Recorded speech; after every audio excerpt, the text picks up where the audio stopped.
Subscribe our YouTube channel now and don't forget to press the bell icon for latest updates. Pakistan और दुनिया भर में देखने और सुनने वालों को अरशद शरीफ का सलाम। नाज़रीन, हुकूमत और हुकूमती इत्तेहाद, इसमें शामिल सियासी जमातें कुछ जल्दी में हैं। शायद उन्हें खबर हो चुकी है कि तमाशा कब ख़त्म होगा और पर्दा कब गिरेगा। इस हवाले से आर्मी चीफ की अपॉइंटमेंट के हवाले से भी डिस्कशन में कुछ तेज़ी आई है और हुकूमत और ख़ास तौर पर पाकिस्तान मुस्लिम लीग नवाज़ का ये ख्याल है कि अगले 8-10 दिन में ये प्रोसेस शुरू कर दिया जाए, यानी कि अक्टूबर के एंड में ये प्रोसेस शुरू हो जाएगा। टॉप 5 जो लोग हैं उनके हवाले से समरी हुकूमत का ये ख्याल है कि वो ये काम कर सकेंगे और तैनाती कर सकेंगे। इसके साथ साथ कुछ और चीज़ें भी नाज़रीन ज़रा उस पर तफसील से बात करेंगे कि पार्लिमान में आज हुकूमत और ख़ास तौर पर वफाकी वज़ीर दिफा ख्वाजा आसिफ ने जो तकरीर की और पाकिस्तान के जो 75 साल से मसाइल हैं उसका ज़िम्मेदार पाकिस्तान के इदारों को ठहराया, सियासतदानों को ठहराया, अदलिया को ठहराया, फ़ौज पाकिस्तान को ठहराया। इसके साथ साथ वफाकी वज़ीर बराए इंसानी हकूक़ रियाज़ हुसैन पीरज़ादा एक वेटरन पॉलिटिशियन है, मंझे हुए सियासतदान, एक्सपीरियंस। उन्होंने ज़िक्र भी किया कि 1993 से मैं पार्लियामेंट में हूँ और लोग मुझ पर एतबार करते हैं, और उन्होंने भी कहा कि इदारों की वजह से आज पाकिस्तान के मसाइल हैं। साथ उन्होंने एक्सटेंशन के खिलवाड़ की बात की, वो क्या है वो भी आपको नाज़रीन सुनाएंगे इसी व्लॉग में कि क्या बात की। फिर प्रेस से बात करते हुए भी उन्होंने इदारों को ज़िम्मेदार ठहराया जब दोबारा रिपोर्टर्स ने सवाल किया। फिर वफाकी वज़ीर बराए इन्वायरमेंट शहरी रहमान साहिबा, उन्होंने भी तकरीर की और सवात के हालात का जो ज़िक्र किया उसमें उन्होंने चंद ऐसे सवालात उठाए जिससे फिर बंद कमरों में किए गए फ़ैसले जो हैं उसके हवाले से सवालात उठते हैं। अब ये वही चीज़ है जो हुकूमत इत्तेहाद भी कह रहा है, जो साबिक़ वज़ीर आज़म इमरान ख़ान भी कह रहे हैं कि जो बंद कमरों में हैं फ़ैसले वो काबिल कबूल नहीं हैं। पाकिस्तान की आवाम जो फ़ैसले करे वो काबिल कबूल हैं, कोई बाहर से बैठ के डिक्टेट नहीं कर सकता। और यही चीज़ आज हुकूमती इत्तेहाद की तरफ से भी आई। और अगर नाज़रीन सुप्रीम कोर्ट ऑफ पाकिस्तान में जो नेशनल अकाउंटेबिलिटी ब्यूरो के हवाले से जो ऑर्डिनेंस पे इमरान ख़ान की पिटीशन वहाँ पे चल रही है उसकी अगर कार्रवाई देखें तो कल और आज जस्टिस मंसूर अली शाह साहब ने ये सवाल उठाया कि क्या अफवाज पाकिस्तान को नैब के इस कानून में क्यों शामिल नहीं किया गया, उन्हें जो इस्तिस्ना दिया गया है उसकी क्या वजह। इस हवाले से उन्होंने सवालात उठाए कि इमरान ख़ान की पिटीशन में ये ज़िक्र क्यों नहीं है। और सवाल ये बिल्कुल बनता है कि क्यों किसी को इस एहतसाब के दायरे से निकाला जाए, और क्या ये आर्गूमेंट जस्टिफाइड है कि जी हमारा तो अपना एहतसाब का निज़ाम है। तो अपना एहतसाब का निज़ाम तो फिर पार्लियामेंट का भी है, पब्लिक अकाउंट कमेटी वहाँ पे भी है, सुप्रीम कोर्ट का अपना है। तो हर एक ने क्या अपनी अलग अलग 1.5 ईंट की मस्जिद बनानी है। अगर एहतसाब है तो सबके लिए है, कोई इससे बड़ा या बाहर नहीं हो सकता। और जस्टिस मंसूर अली शाह से के हवाले से मंसूब करके जो चीज़ रिपोर्ट सामने आई वो रिपोर्ट्स ये आई कि उन्होंने ये भी कहा कि फ़ौज के इदारे तो बहुत सारे बिजनेसेस भी करते हैं, तो उसमें क्या एहतसाब नहीं होना चाहिए।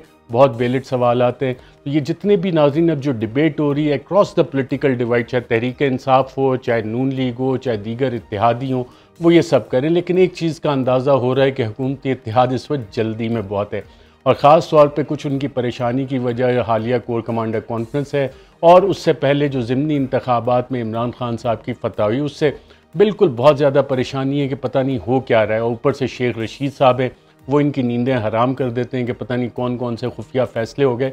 हालांकि ऐसी कोई चीज़ नहीं है। अभी तक अक्सर लोगों का यही ख्याल है कि इमरान ख़ान को ट्रक की बत्ती के पीछे लगाया गया। MQM अपनी जल्दी में कि जी हमारे मुकदमे ख़त्म करें। नून लीग के तो अक्सर मुकदमे ख़त्म हो गए, एक सिर्फ नवाज़ शरीफ का मुकदमा रह गया है, वो भी उनकी डिमांड है कि ख़त्म किया जाए, लेवल प्लेइंग फील्ड दी जाए। और आज नेशनल अकाउंटेबिलिटी ब्यूरो ने साबिक़ सदर आसिफ जरदारी के जो 4 मुकदमात थे उसमें इस्लामाबाद हाई कोर्ट में अपीलें फ़ाइल की हुई थी, वो भी बाकायदा तौर पे विड्रॉ कर ली हैं, वापस ले लिए हैं। यानी कि जो NRO-2 इमरान ख़ान कहते हैं, NRO-2 का सिलसिला बड़ी तेज़ रफ्तारी के साथ जारी है, और उसमें साबिक़ सदर आसिफ जरदारी जो है वो भी उसके बेनिफिशरी हुई हैं। इसी हवाले से नाज़रीन कल और आज जो सुप्रीम कोर्ट ऑफ पाकिस्तान में हेयरिंग हो रही थी नैब कवानीन, तो चीफ जस्टिस ऑफ पाकिस्तान के इस हवाले से इंपॉर्टेंट रिमार्क्स भी सामने आए कि नैब इन तमाम केसेस का रिकॉर्ड जो है संभाल के रखे, ये किसी वक्त दोबारा भी खुल सकते हैं। जस्टिस एजाजुल एहसन साहब ने भी कहा कि कोई रह तो नहीं गया जिसने इस नैब कवानीन का फ़ायदा ना उठाया और इन तरामीम का फ़ायदा ना उठाया, और जिस तरह का उसमें इस्तिस्ना दिया गया है उससे तो मुल्क में जो एहतसाब का अमल है, जो हेयरिंग का खुलासा है कि वो आगे मज़ीद चल नहीं सकता। ये हेयरिंग अभी फ़िलहाल जारी है। ख्वाजा हारिस इस पे अपने आर्गूमेंट्स दे रहे हैं। जस्टिस मंसूर अली शाह साहब के बहुत अच्छे इस पे सवालात ऑब्जर्वेशन सामने, जस्टिस एजाजुल एहसन की और ख़ुद चीफ जस्टिस उमर अता बंदयाल साहब की।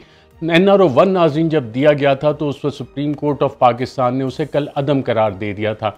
अब NRO 2 supreme court of Pakistan के सामने दोबारा है और honourable chief justice Umar Ata Bandial, justice Ejazul Ehsan और जस्टिस मंसूर अली शाह इस अहम मुकदमे की समाअत करें, इस अहम पिटीशन की, कि अगर किसी के आमदन से ज़ायद असासा जात हैं तो क्या वो उसका जवाबदेह है कि नहीं है। ये बुनियादी सवाल है कि अगर आपके पास पैसा आ रहा है और आप उसे एक्सप्लेन नहीं कर सकते तो क्या आपने जवाब देना है कि नहीं देना। और इन तमाम चीज़ों को जो नैब तरामीम की गई, जिसको NRO 2 इमरान खान कहते हैं, वो ख़त्म कर दिया गया। और हमने देखा मरीम नवाज़ की भी बरियत हुई, दीगर और काफ़ी सारे, और आज आसिफ जरदारी के ख़िलाफ़ भी नैब ने मुकदमात की जो अपनी अपीलें थी वो वापस ले ली।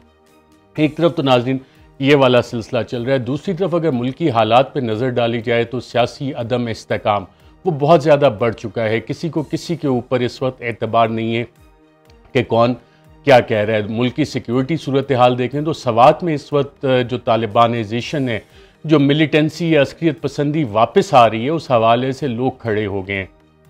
कल भी परसों भी मुख्तलिफ जलसे हुए, जुलूस हुए। पाकिस्तान तहरीक इंसाफ के साबिक वफाकी वज़ीर मुराद सईद साहब, उन्होंने बहुत काम किया अपनी कॉन्स्टिट्यूंसी में, वहाँ से MNA भी इलेक्ट हैं, उन्होंने भी कई जलसे जुलूस किए और बहुत इंपॉर्टेंट सवालात किए कि हमने बड़ी मुश्किल से कुर्बानियाँ दे के इस जगह पे तरक्की की है। और सवात में टूरिज़म जो है, जिसे स्विट्ज़रलैंड ऑफ पाकिस्तान कहा जाता है, बहुत से लोग वहाँ पे जाते हैं, काफ़ी तरक्याती काम हुए, टूरिस्ट पोटेंशियल बाकायदा डेवलप हुई।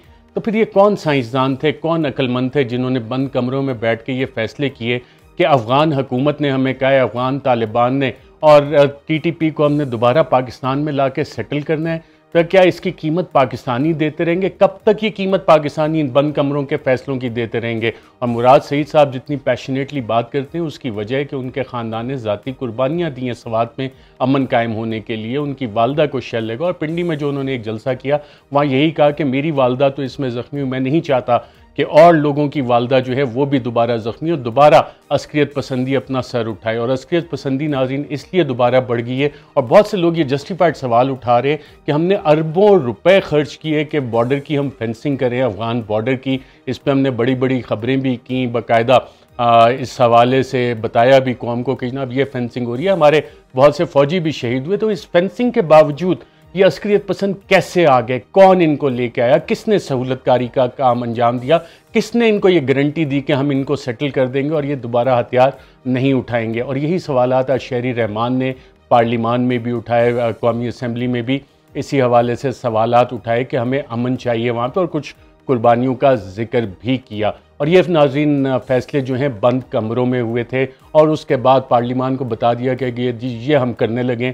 और पार्लिमान में आज इस वक्त जो हालात हैं कि बोलने से भी लोग डरते हैं, सवाल करने से भी डरते हैं। वो ईवान जिसको कहा जाता है कि सुप्रीमेसी ऑफ द पार्लियामेंट है, लोगों की नुमाइंदगी करता है, हर सवाल हो सकता है, वहाँ डरे हुए सहमे हुए लोग बैठते हैं। और उसकी वजह रियाज हुसैन पीरज़ादा एक मंजे हुए सियासतदान, एक्सपीरियंस सियासतदान है, उन्होंने बताई। लेकिन उससे पहले नाज़रीन मैं आपको बताऊँ कि जो मिलिटेंसी अस्करियत पसंदी का वाक़या है, इसमें आतिफ खान जो खैबर पख्तूनख्वा हुकूमत के वज़ीर हैं, उन्हें भी भत्ते की पर्चियाँ मिलनी शुरू हो गई। उनसे भी कल जो भत्ते की पर्ची आई है उनसे तावान मांगा जा रहा है कि अगर तुम हमें ये पैसे नहीं दोगे तो तुम्हें मार दिया जाएगा। इस तरह के अमन कमेटी के लोगों पे हमले हुए।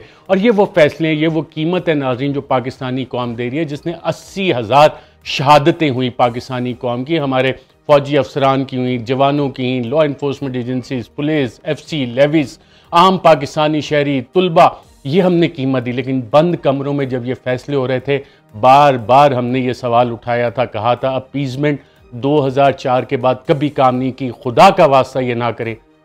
लेकिन चंद साइंसदान जो बंद कमरों में बैठ के फैसले करते हैं, वो समझते हैं कि जनाब उनसे ज़्यादा अक्लमंद कोई नहीं है, उनसे ज़्यादा मुहिब्बे वतन कोई नहीं है, और फिर उसकी कीमत कौम इन शहादतों की वजह से देती है। आज अख्तर मेंगल ने भी काफ़ी सारे सवालात उठाए बलूचिस्तान के हवाले से, जिन्हें के वफाकी वज़ीर दिफा ख्वाजा आसिफ ने कहा कि बिल्कुल सही सवालात उठाए और उनके मतन से वो बिल्कुल एग्री करते हैं। और साथ साथ उन्होंने कहा कि दिहाइयों की गलतियाँ हैं जिसकी कीमत आज हम अदा कर रहे हैं, ये defence minister of Pakistan Khawaja Asif ने कहा। साथ उन्होंने कहा कि हुक्मरान अशराफिया ने ये गलतियां की हैं और हमें अपना ज़ाती मुफाद और ग्रोही मुफाद अजीज़ होता है। जुडिशरी ने और अफवाज ने जो इंटरवेंशन की, 4 दफ़ा इंटरवेंशन की, सियासतदानों ने गलतियां की और किसी ने भी सोल्यूशन नहीं निकाला। 1 साल बाद एक मुख्तलिफ राय को बर्दाश्त नहीं किया गया। ये बलूचिस्तान में उस फौजी कार्रवाई का उन्होंने जिक्र किया जिसमें 600 अफराद मारे गए इंडिपेंडेंस के फ़ौरन बाद।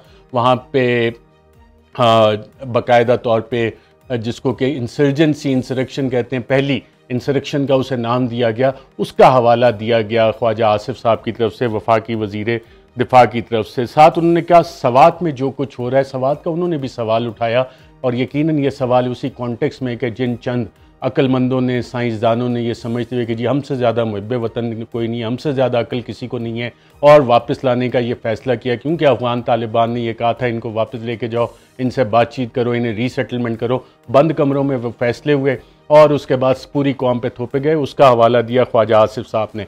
और साथ ही उन्होंने कहा जो मशरक़ी पाकिस्तान में हुआ वो तो 1000 मील दूर था, तो क्या फ़र्क पड़ता है। तो उस वक्त भी ये सोच थी कि ये तो बंगाली, ये छोटे मोटे, और फिर जनरल तिक्का खान वहाँ गए और फिर सोच ये थी कि हम तिक्का बोटी कर देंगे ताकत के इस्तेमाल से, जो कि किया गया। जनरल याया आगा याया मोहम्मद खान जो उस वक्त जनरल रानी के बिल्कुल इश्क में गिरफ्तार थे, शबाब और कबाब दोनों चलते थे। और ये हमूदुर रहमान कमीशन रिपोर्ट के नाज़रीन जो एक वर्जन सामने ये उसमें लिखा हुआ है, साबिक जो रिटायर्ड अफसरान हैं उनकी किताबों में, यादाश्तों में लिखा हुआ है कि ये वो जर्नैल थे जो कि शबाब और कबाब में मसरूफ़ थे और पीछे मशरक़ी पाकिस्तान जल रहा था। वहाँ पे जनरल रानी के इश्क में याया खान शराब के नशे में धुत रहता था और इस पर रिकमेंडेशंस दी गई थी हमूदुर रहमान कमीशन रिपोर्ट में कि किसके खिलाफ कौन सी कार्रवाई करनी है। लेकिन आज तक ना हमूदुर रहमान कमीशन रिपोर्ट को पब्लिक किया गया, ना वो कार्रवाइयाँ की गई, ना एबटाबाद कमीशन रिपोर्ट को पब्लिक किया गया, ना उसकी रिकमेंडेशंस पे अमल किया गया। और इस तरह के बहुत सारे वाक़यात हैं क्योंकि अभी तक हमारी पिछले 75 साल में ये फैसला नहीं हो सका कि पाकिस्तान की असल नुमाइंदगी करता कौन है। और चंद लोगों ने ये ठेका ले लिया है कि जनाब हम ये बताएंगे कि जनाब सेडिशन कौन कर रहा है, गद्दारी कौन कर रहा है, वफादारी कौन कर रहा है, बगावत कौन कर रहा है। और वो कानून जो कि गोरे ने यहाँ पे लगाए थे हुक्मरानी करने के लिए, वही ट्रेडिशंस कैरी कर रहे हैं, वही सारे फैसले किए जा रहे हैं। उन्हीं ट्रेडिशंस को फॉलो करते हुए पाकिस्तानी कौम जब बात करती है उन पे इस तरह के मुकदमे, मैं इस पर नाज़रीन मज़ीद भी बात करता हूँ, लेकिन ये वाली जो बात आज ख्वाजा आसिफ ने की, ये वो 75 साला तारीख़ है दिहाइयों का जो ख्वाजा आसिफ ने वफाकी वज़ीर दिफा ने इस हवाले से ज़िक्र किया। और साथ कहा कि हमारी रियासत इस वक्त ब्लीड कर रही है। दूसरे नाज़रीन सियासतदान जो इस हवाले से आज जिन्होंने बात की कौमी असम्बली में, रियाज हुसैन पीरज़ादा साहब ने जो बात की वो आप खुद सुन लें कि क्या सवालात उठाए उन्होंने। वही करना चाहिए हमें इक़्तिदार की कुर्सियों के लिए, चापलूसी जिन इदारों के बाहर, जिन इदारों ने हमारी तबाही का बहस जो बन चुके हैं। जी नाज़रीन, बात उन्होंने की रियाज हुसैन पीरज़ादा वफाकी वज़ीर, इदारों की चापलूसी। पार्लियामेंटेरियंस को लोग इलेक्ट करते हैं चाहे वो सेनेटर हों कौमी असम्बली के, लेकिन रियाज हुसैन पीरज़ादा क्या कर रहे हैं कि इदारों की चापलूसी से जो लोग आते हैं वो क्या इंडिपेंडेंटली आवाम की बात कर सकते हैं? वो तो फिर उन्हीं के ग़ुलाम होंगे, ग़ुलाम दर ग़ुलाम। कोई इदारों का ग़ुलाम है और कोई इदारे बाहर अमेरिका के ग़ुलाम है, कोई बरतानिया के ग़ुलाम है। पिछले 75 साल की तारीख में ये साबित होता आ रहा है। क्या कह रहे हैं रियाज हुसैन पीरज़ादा, सुनते हैं नाज़रीन। मैं इस वक्त इंटरनेशनली भी फेस कर रहा हूँ तनकीद हमारी ह्यूमन राइट्स के हवाले से, और उनको डिफेंड करने के लिए मेरी जिम्मेदारी भी है क्योंकि मैंने हलफ लिया है कि मैंने पाकिस्तान के इदारों को भी डिफेंड करना है, लेकिन स्पीकर ज़मीर पे बोझ रख के। जी नाज़रीन, ये एक और अहम बात की कि पाकिस्तान के इदारों का भी मैंने दिफा करना है और मेरी ज़िम्मेदारी है ज़मीर पे बोझ रखे। नहीं मिनिस्टर साहब, आपकी ये ज़िम्मेदारी नहीं है कि अगर इदारे कोई गलत काम करें, इंसानी हकूक़ पामाल करें, अगर कोई मुजरिम हो तो उसका दिफा करना बिल्कुल आपका काम नहीं है, ना कौमी सतह पे ना इंटरनेशनल सतह पे। जो मुजरिमान इंसानी हकूक़ की जो पामाली करते हैं उन्हें आपकी ज़िम्मेदारी है कि उनको कटहरे में लाएं, कानून के कटहरे में लाएं, उनका एहतसाब करें, उनके नाम बताएं कौम को। और ये आपको करना पड़ेगा। कौम इस वक्त जो 75 साल बाद जिस हम सूरत हाल पर पहुँचे, जब तक इन चीज़ों को एड्रेस नहीं किया जाएगा ये चीज़ें आगे नहीं चलेंगी।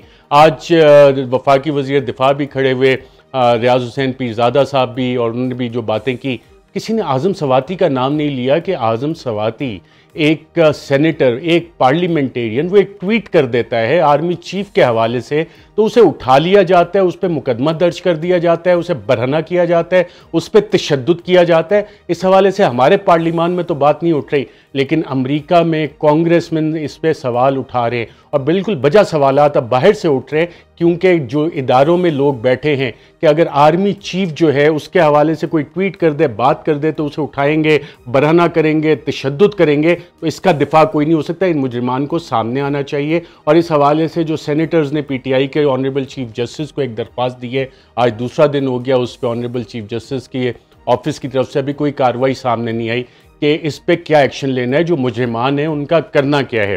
तो रियाज हुसैन पीरजादा आगे क्या फरमाते हैं, नाज़रीन वो भी सुनते हैं। पाकिस्तान के इदारे, मैं खुल के कहूंगा, न अदलिया अब हमारा तहफ़्फ़ुज़ कर सकी है, न हमारी अफवाज तहफ़्फ़ुज़ कर सकी है। और ये जो ब्लीडिंग हो रही है, ये सिर्फ बलूचिस्तान के लिए तो हमारा दिल हमेशा रोता है। और जो फाटा में हुआ, जो गैर मुल्की मदाखलत के लिए हम इस्तेमाल हुए, जो गैर मुल्की मुदाखलत के लिए हम इस्तेमाल हुए, ये नाज़रीन एक तारीख़ है। सियाटो सेंटो से लेके अफ़गान जिहाद की, जनरल ज़ियाउल हक के दौर में, जनरल मुशर्रफ के दौर में वॉर अगेंस्ट टेरर की, और अब जब दूसरी कोल्ड वॉर शुरू हुई है तो उसमें फिर हमारी अलाइनमेंट जो डिक्लेयर्ड नेशनल पॉलिसी है, क्या उसके ख़िलाफ़ है और इसकी कीमत कौन अदा करता है? इन बंद कमरों में फ़ैसलों की पाकिस्तानी कौम अदा करती है। जो रियाज हुसैन पीरजादा वफाकी वज़ीर कह रहे हैं कि बलूचिस्तान, फाटा, खैबर पख्तूनख्वा, और ये किस लिए हो रहा है? क्योंकि जो बाहर के फ़ैसले हैं वो हम इम्प्लीमेंट करते हैं, अपने लोगों को हम एतमाद में नहीं लेते। इसके आगे उन्होंने एक और बात की, वो भी सुनते हैं नाज़रीन। जो हमारे इदारे इस्तेमाल हुए और जिस तरह पार्लियामेंट में लोगों को चुन के और यहाँ पे सिलेक्टेड आ गए, और जिस तरह एक्सटेंशनों के चक्कर में इस मुल्क के साथ खिलवाड़ होता है, ना अदलिया इसको संभाला दे सकी है।